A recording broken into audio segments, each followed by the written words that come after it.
Hey, welcome back to another episode of CollusionMC.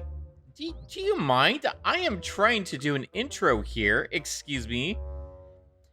As I was saying, welcome back to another episode of CollusionMC. We've had some visitors here. I've been trying to trade for a lot of these micro blocks, and I have quite the collection going on right now.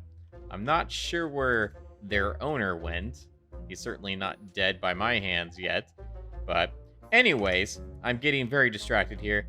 Lots to update you on. I've been very busy these last few weeks. We have a few farms that I've created, and as we kind of teased in the last episode, I've created a copper farm where the spawner was. So we'll go check that out in just a sec. But first, let's go take a look at another farm that I created over here in my industrial district.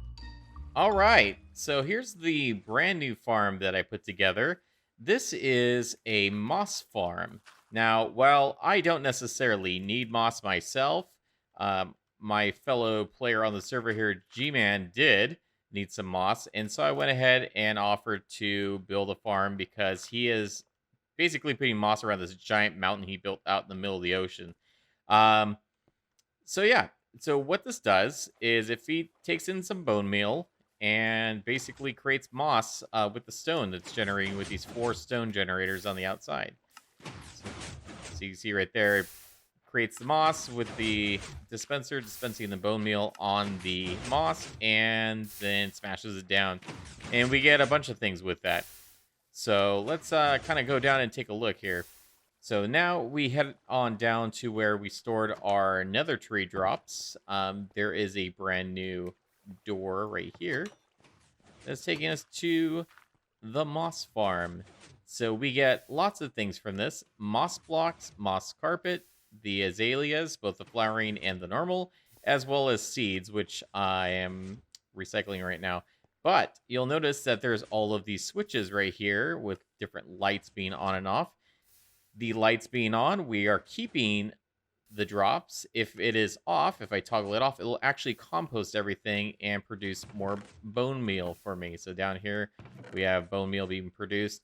I think right now it is producing quite a bit of bone meal because these are almost overflowing. This first one, are actually right here, I thought that was overflowing.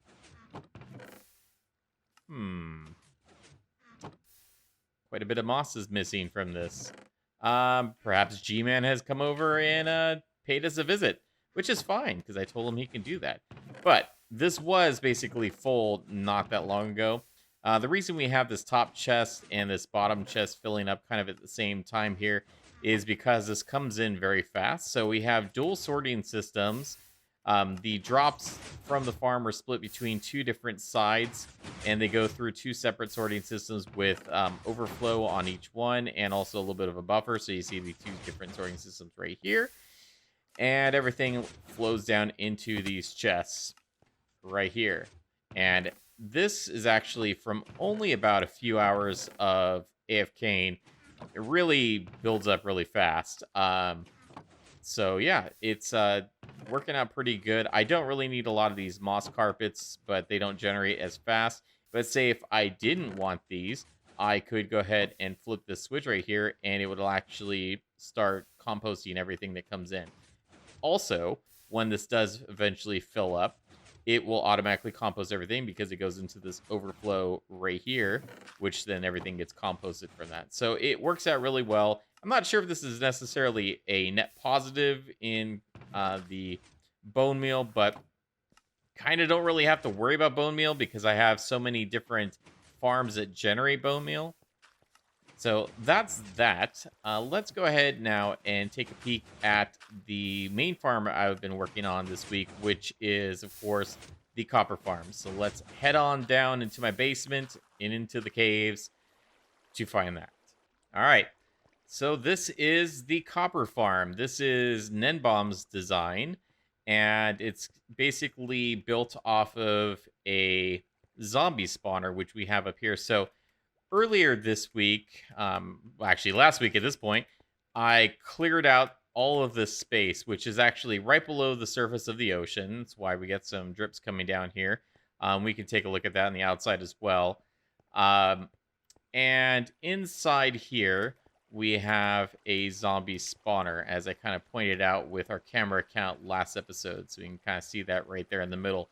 So what happens is we have zombies that spawn up here. They kind of come on down, and then they get met with a friendly welcome committee of 56 snow golems.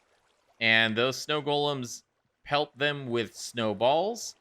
And then what happens is as they kind of flow on through this system right here with the cobwebs, they then drown and turn into drowns.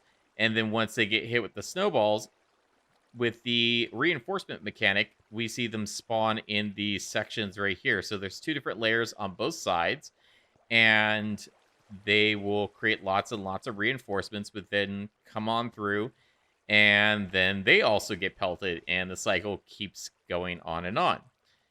And then once that's all done, they then float to the very bottom where I'm sitting there with an auto clicker and killing them. And then they drop their wonderful copper. So let's kind of show that. Also, this is a slime chunk, so we get lots and lots of fun slime visiting us as well, which is why I have built the safety cage around the whole AFK spot, because I was having trouble with lots of our slime friends coming to pay us a visit here. So I do get quite a bit of slime from this as well. Not sure if I can turn this into a combo slime farm. Really don't need that much slime, but whatever. So we enter in here. And then this switch right here turns the farm on and off. So I've built in a bunch of redstone lamps to keep everything from spawning, because it does get to be a problem where without those lights in there, this is just on all the time and creates a significant amount of lag if I let it run. So everything then feeds in once I've killed stuff into this system here. So I have several buffer chests because there are lots of drops from it. And then those go into 2 different sorting systems to get all of the copper out. And then everything else is dispensed into lava. So kind of similar to what we had with the gold farm, but slightly different. And then, of course, I have lots of copper already. This is just from a couple AFK sessions. This is just the stuff I haven't actually turned into copper blocks yet. And then also I've picked up some heads as well in my inventory, because I do kind of pick up a lot of the drops. One of the other things I end up doing too is holding rotten flesh in my offhand to be able to eat that. So that works out pretty well. But I do have a beacon though to also keep me from taking a lot of damage, but the lack of hunger as well does help with that. So let's give this a test run here. So we knock this off. All of the lights are off now, so we should be getting some spawns from the actual spawner, and it's going to get loud here in just a second. So let's turn down that volume. So you can hear the snow golems going to town already. And it doesn't take very long for this to kind of ramp up. So as you can see, now that we've popped over to the camera account, the farm is kicking. We've got quite the party in here. Everybody is ready to go. We have a few of the baby zombies that are not converted, but that's fine. We don't really care about those. But up top here, you can see that the reinforcement spawns have basically crammed this thing full. Now actually taking a look at this, it looks like that we have some issue with my snow golems being missing. So that's something I'm going to have to address at some point. But at least on this side, everything seems to be A-okay. I'm wondering, though, actually, this might be because I built this near a beach. So they actually may have died naturally. We'll have to put those back in there at some point. But in the meantime, I mean, half of them are in here. So that's fine. It's still working. So let's go ahead and kill some of these guys.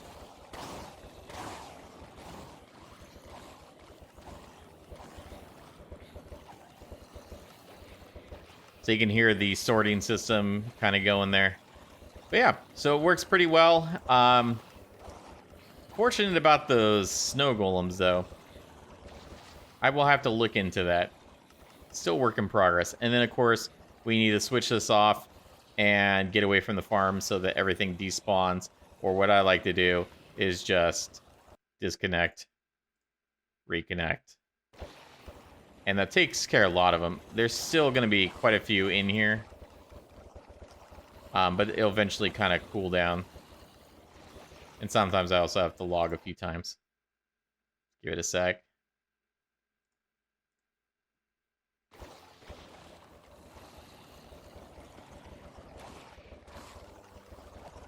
So once those guys work their way through the system, then it should be fine. Because we should be getting no reinforcement spawns now that all this is lit up.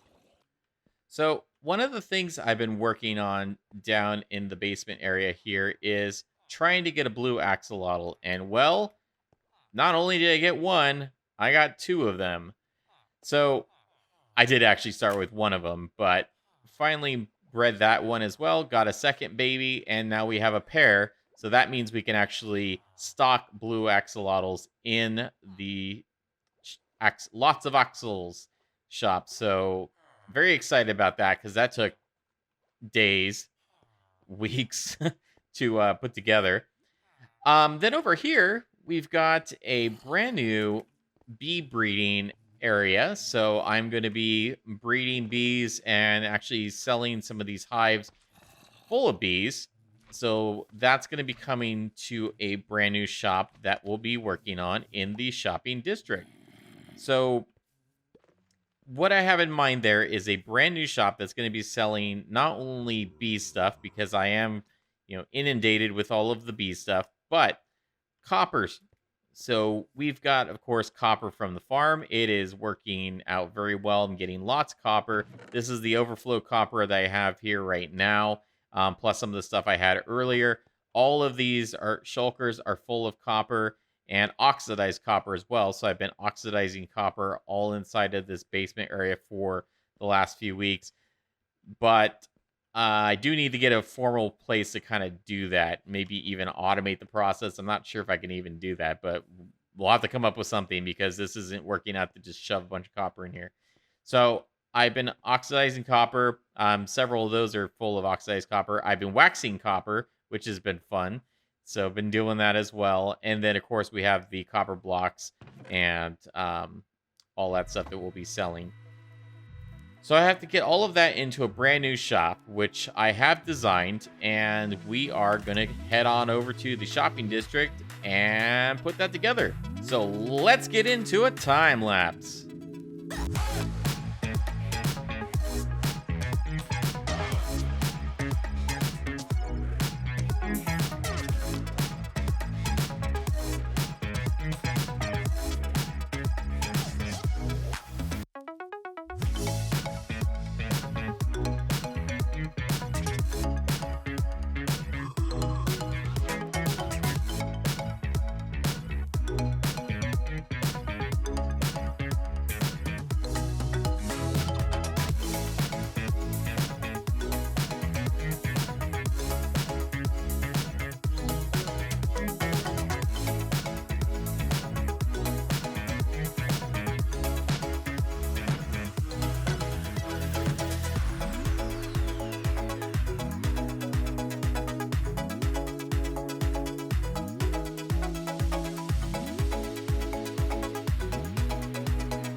here's the finished build.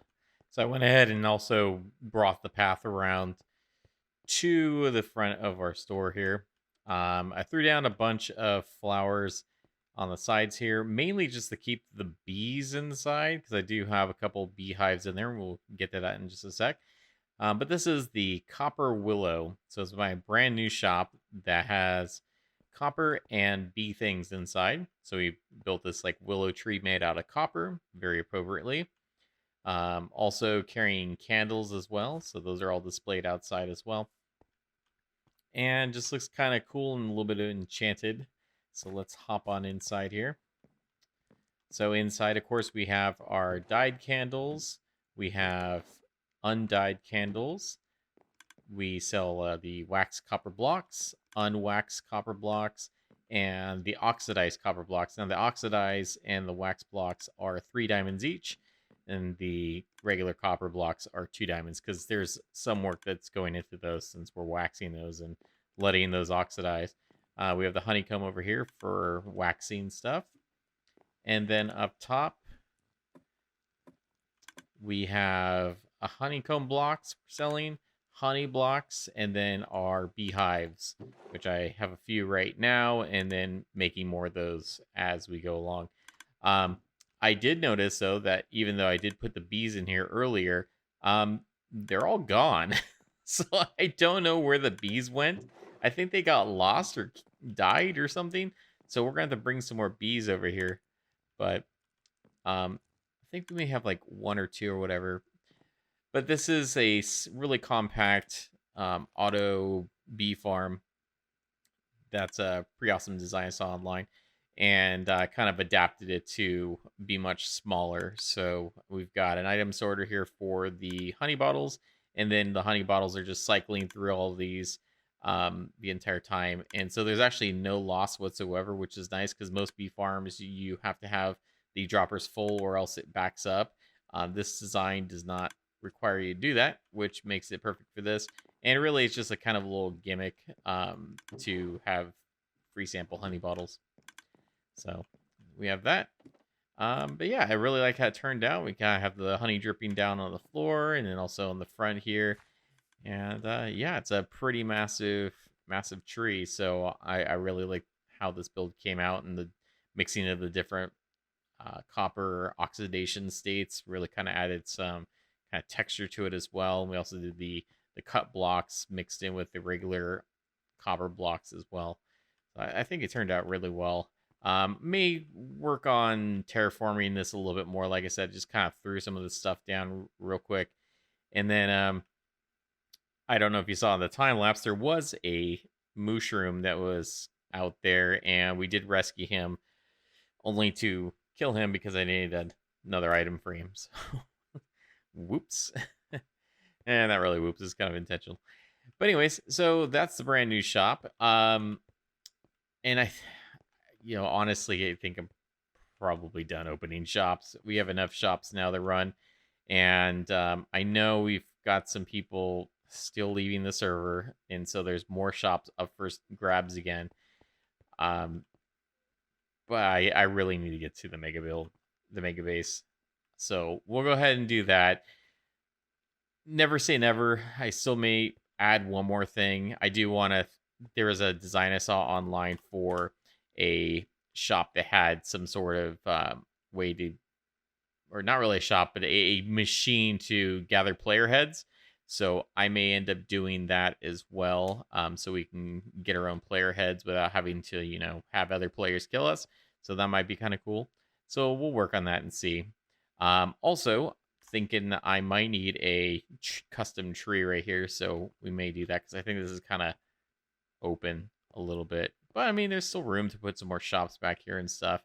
Real estate is kind of getting pretty filled up, but like I said, we have a lot of shops that are abandoned, especially like this big shop over here, which never really had a lot in it.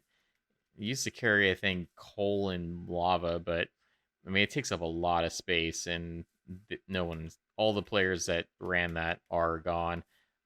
Sadly, Zolone and Log the Man aren't really coming back either. The log shop has been abandoned. It's Yeah, it's been kind of rough on the server, especially when, I'm going to be lazy and I can't buy anything from the shops. So we'll just see. We'll figure it out. But thankfully, being more self-sustained with all the farms I've been building has come in handy. I am probably gonna have to build a wood farm here pretty soon to keep up with that. But overall, I think things are looking good. The you know shopping district is looking great, and I did want to show you one last thing that Gingda had actually put together earlier this week, and it looks pretty awesome, just kind of for funsies. So let's fly on over there and take a look. So it's a brand new clock tower. So it looks pretty awesome. Um,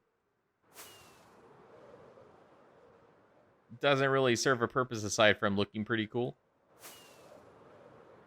but it does look pretty cool. So we've got that, and then yeah, I mean things are kind of very terraformed now. There's still a good section of the island that's you know looking more like the Mushroom Island. We got some melons down here for some reason. I don't know what that's all about. I'd really be curious to see if we could like redstone this up to actually have it keep accurate time. I think that might be a little bit complicated, but it'd be pretty cool if we could do that. But yeah, so that's it. I really appreciate you guys checking out the new episode. If you like it, tell a friend, leave a like, subscribe if you haven't, and definitely keep tabs on this series. We're going to be doing some awesome stuff. We're going to be working on the mega base starting next episode. So I've got a lot of planning to do in that sense. Probably will make some more farms. You know me, can't help myself. So yeah. So thank you again for tuning in, and safe travels, everyone. Goodbye.